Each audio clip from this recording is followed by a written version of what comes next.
کہ سنیوں کے پاس ایک الگ چشمہ ہے جس سے دیکھتے ہیں تو عشق نظر آتا ہے.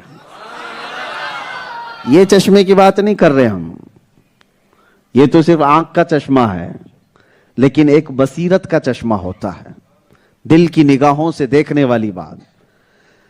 اگر میں آپ کو بتاؤں لال رنگ کا چشمہ پہن کے جاؤ گے تو سب چیزیں لال لال دکھتی رہیں گی, اور آپ نیلے رنگ کا چشمہ پہنو تو چیزیں نیلی نیلی دکھتی ہیں. جیسا چشمہ پہنتے ہیں, یہ تو گلاس والے چشمے کی بات ہے. اسی طرح اگر تمہارے ذہن اور تمہاری عقل پر عشق کا چشمہ غالب ہو تو ہر چیز عشق میں ڈوبی ہوئی نظر آتی ہے, اور اگر کوڑ ہو, بغض ہو, عداوت ہو, ہر چیز کالی دکھتی رہے گی. تو جس کو نبی پاک صلی اللہ تعالی علیہ وسلم کے معراج کا سفر سمجھنا ہے تو میں آپ کو بتاتا ہوں, آج کے دور میں بھی کچھ جماعتیں ہیں جو نبی پاک کے معراج کے سفر کا, جسمانی سفر کا انکار کر دیتی ہیں یا ان کے معجزے کو نہیں مانتی. وہ وہی لوگ ہیں جو ابو جہل کا چشمہ پہنے ہوئے ہیں, اور جو معراج کو سمجھتے ہیں اور اس کی خوشیاں مناتے ہیں وہ صدیق اکبر کا چشمہ پہنے ہوئے ہیں. وجہ کیا ہے؟ جب نبی پاک صلی اللہ تعالی علیہ وسلم تشریف لائے, معراج واقعہ ہم بعد میں بیان کرتے ہیں, پہلے میں کچھ وہ باتیں جو دلیل کے طور پر حضور نے خود مکہ میں بیان کی. جب اللہ کے نبی صلی اللہ تعالی علیہ وسلم واپس تشریف لائے مکہ میں تو واقع معراج کو بیان کر رہے تھے کہ کل کی رات رب تبارک و تعالیٰ نے مجھے جبرائیل امین کے ذریعے سے آسمانوں کا سفر کرایا, جنت و دوزخ دیکھا, عرش و کرسی, لوح و قلم, سارے لامکان سے بھی آگے. پھر واپس آیا تو جو صحابہ موجود تھے ان کو حضور پاک صلی اللہ علیہ وسلم یہ واقعہ سنا رہے تھے, اور سننے والوں میں ابو جہل بھی تھا. یہ بات یاد رکھیں, سننے والے بہت لوگ ہوتے ہیں, ہمارے بھی سننے والے بہت ہوتے ہیں, سب عشق والے نہیں ہوتے ہیں, کچھ تو کوڑ نکالنے والے بھی ہوتے ہیں. تو ابو جہل سن کر کے گیا, آج تو مجھے بڑا پوائنٹ مل گیا ہے کہ یہ تو بہت ماوراء العقل بات کر رہے ہیں, کسی کو بھی کہیں گے تو کون مانے گا یہ چیز ایک رات میں. ارے میاں آج کا دور نہیں ہے وہ کہ راکٹ تھی یا پھر کوئی اور بہت تیز رفتار کی کوئی سواری, یہ وہ دور ہے جب گھوڑے اور اونٹوں پر لوگ سفر کیا کرتے تھے. اس دور میں میرے آقا صلی اللہ علیہ وسلم فرما رہے ہیں جب مسجد حرام سے مسجد اقصی بیت المقدس جانے کا سفر ہی 1 مہینے کا تھا, صرف زمینی سفر 1 مہینے کا تھا, پھر اس کے بعد آسمانوں کا سفر وہ اس کی تو مقدار ہی نہیں. اس زمانے میں حضور فرما رہے ہیں کہ ایک رات میں گیا بھی اور آیا بھی. یہ یقین کرنا آسان نہیں تھا.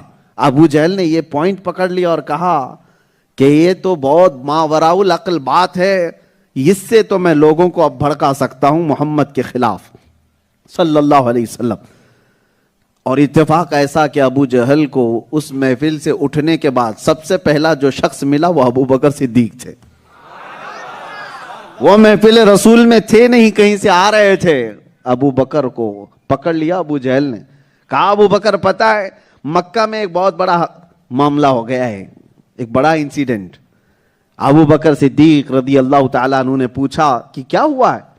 ابو جہل نے کہا ایک شخص ہے, نام نہیں کہا اس نے, کہا ایک شخص ہے وہ کہتا ہے رات کو اس نے مسجد حرام سے لے کر مسجد اقصی تک کا سفر کیا, بیت المقدس تک گیا. اتنا ہی کہا.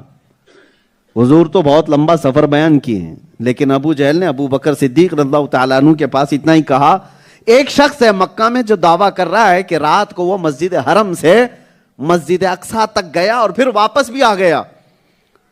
تو ابو بکر تم کیا کہتے ہو ایسے شخص کے بارے میں؟ حضرت ابو بکر صدیق نے کہا ایسا کیسے ہو سکتا ہے, بات تو صحیح ہے نا, انسانی تقاضا یہی کہتا ہے, عقل یہی کہتی ہے, ایسا کیسے ہو سکتا ہے؟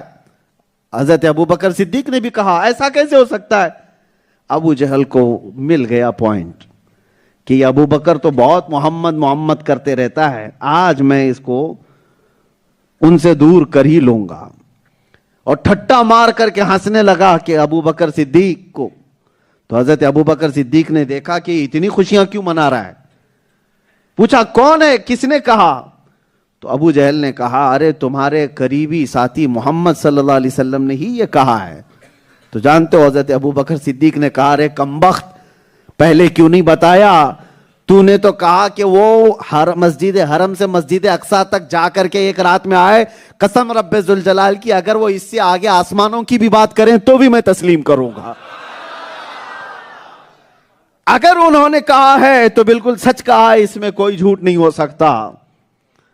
حضرت ابو بکر صدیق نے پورا واقعہ معراج میرے مصطفیٰ سے سنا نہیں، اس سے پہلے ہی کہا اگر انہوں نے یہاں تک کا ہی سفر کہا ہے مسجد حرم سے مسجد اقصی تک کا، اس میں کون سی بڑی بات؟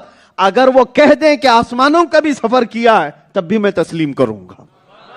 یہ ایمان ہے۔ اور حقیقت میں ہوا بھی یہ کہ صدیق اکبر رضی اللہ تعالیٰ عنہ پہلے سے تصدیق کر کے آئے، اور جب محفل رسول میں آئے تو ان کے آنے سے پہلے جبرائیل امین آئے اور کہا اللہ تعالیٰ آپ کے ابو بکر کو صدیق کہتا ہے کہ تصدیق کرنے والے ہیں، ایمان ہو تو ایسا ہو۔ میرے عزیزو، انہوں نے یہ پوچھا نہیں کہ یا رسول اللہ کیسے ہو سکتا ہے، ایسے کیسے ہو سکتا ہے، ویسے کیسے، کسی دلیل کے بغیر میرے مصطفیٰ نے فرمایا تو بالکل حق فرمایا۔ یہ ایمان کا اعلیٰ درجہ ہے جو صدیق کے مقام پر پہنچاتا ہے۔ عزیزان گرامی وقار، آج بھی لوگ چون چرا میں 1400 سال گزار چکے ہیں، مگر صدیق کا ایمان ملنا آسان نہیں ہے۔